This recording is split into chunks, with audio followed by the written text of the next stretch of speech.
Hey everybody, just want to bring you an update on doing a water change on my Fluval Flex 15 gallon. As you can see, I took it down about 30%, maybe 20. I do water changes once a week just for good maintenance purposes. It gives me a chance to get the suction tool in there, get substrate clean. Gives me a chance to get any collected detritus out of this back area. For folks who own one of these tanks, one thing I will say, filter floss will become your very best friend. The reason for that being is because, as I can tell by looking at what Fluval did here, they were trying to set up a tank that would work either for freshwater or saltwater. So they give you these compartments on the back, which are awesome. Not even gonna lie. Here's the problem. Large pickup screens. If you feed accordingly to the fish that you have, so if anyone's not familiar, I have my 3 Bristella tetras, a German blue ram hiding, he's hiding back there. I have 2 honey gourami and 2 cherry barbs, along with 2 tiger snails and 2 zebra snails. They produce a decent amount of waste for this tank. One of the reasons why I do such active water changes is because I have a pretty good amount of bioload. Fluval set this up to where you could put a decent sized protein skimmer back here if you did a fresh or saltwater setup. I did not want to go protein skimmer. I instead go with filter floss, which if you own one of these tanks will become your best friend. Which we can see our media basket, which I cleaned out about 2 weeks ago during one of my routine water changes. We'll catch a lot of stuff. Problem is that a lot of food and detritus will collect in this area because of the filter screens right here, which is probably pretty hard to see, but there are screens right there for water flow.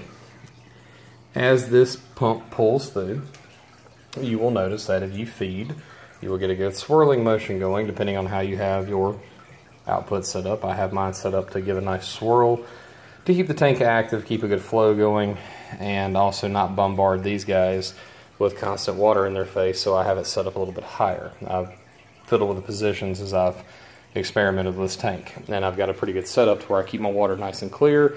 I don't have dead spots, and my fish are not constantly bombarded with a lot of current. Cool thing about these tanks, they have a lot of room in here.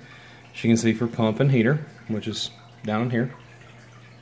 Nice honeycomb, hides everything. Once water's in there, you can barely see it. Same thing for over here. My heater, or actually my thermometer, is hidden right there.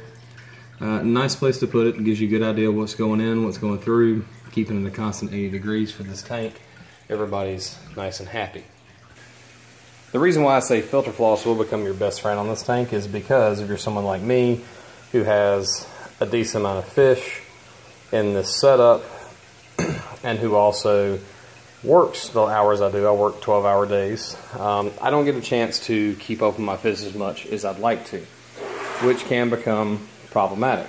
So I am guilty a little bit of overfeeding, and as I overfeed these guys, you do get a lot of collection of waste in the tank.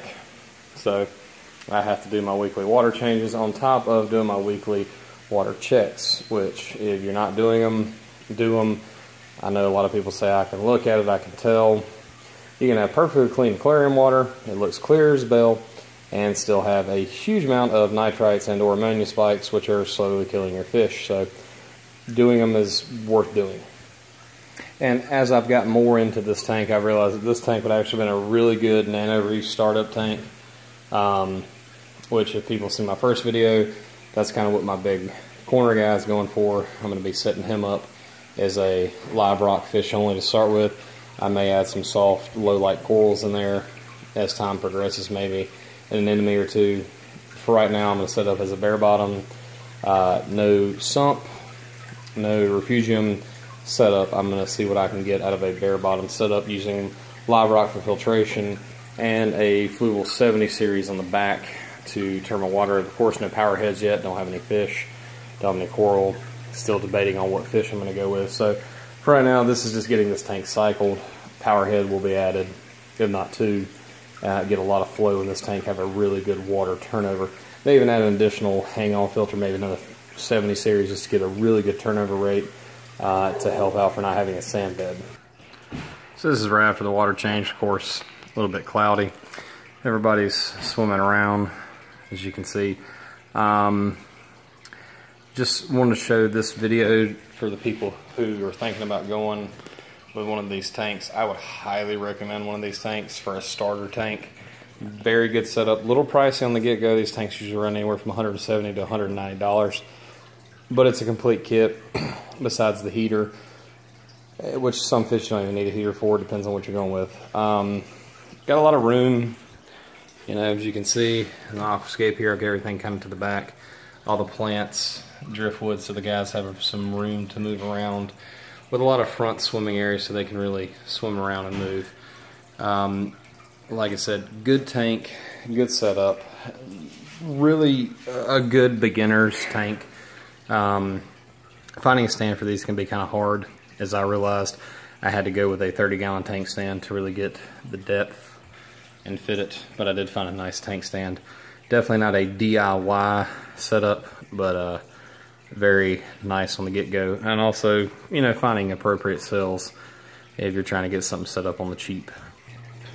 Which, talking about getting set up on the cheap, this tank is basically gotten set up very much on the cheap.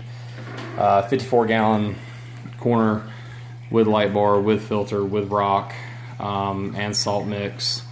Stuff needed for that. You're probably looking at about a $500 investment, which for people who are getting a saltwater world realize it's not that big of a deal.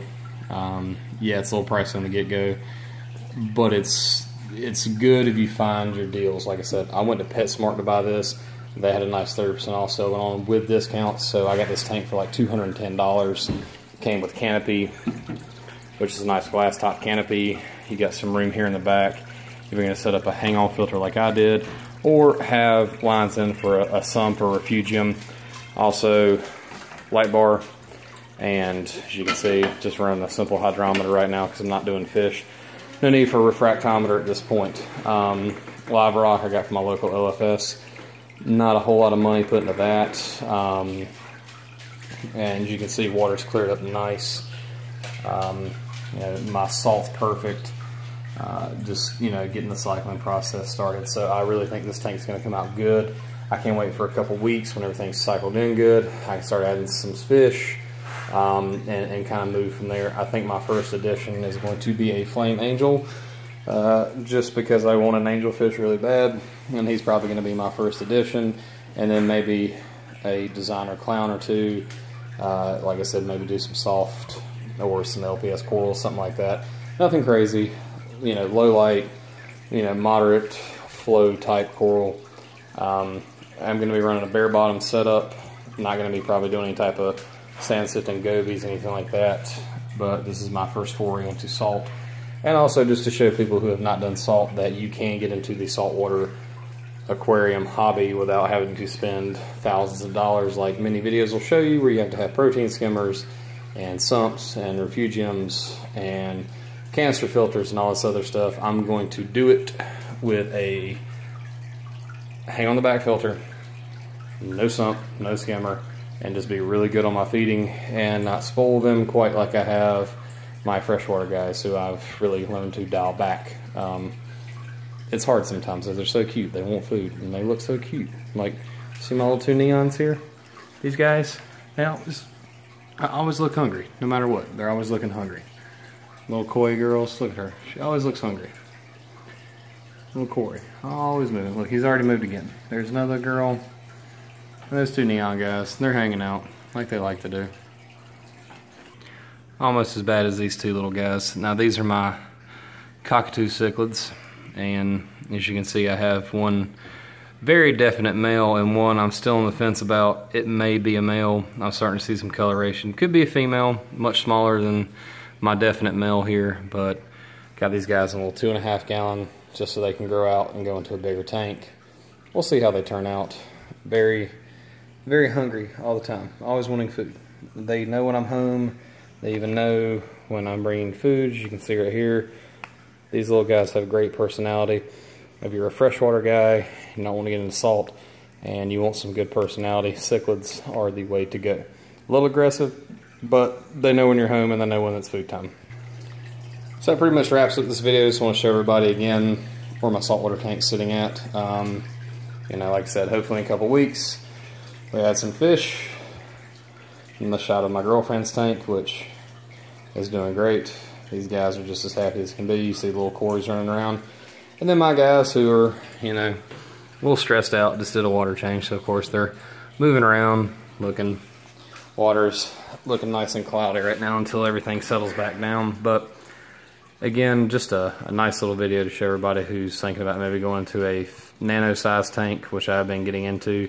Up until this big guy in the corner, 20 gallon here was the biggest we had. Working with 15s and 2.5s and 5s.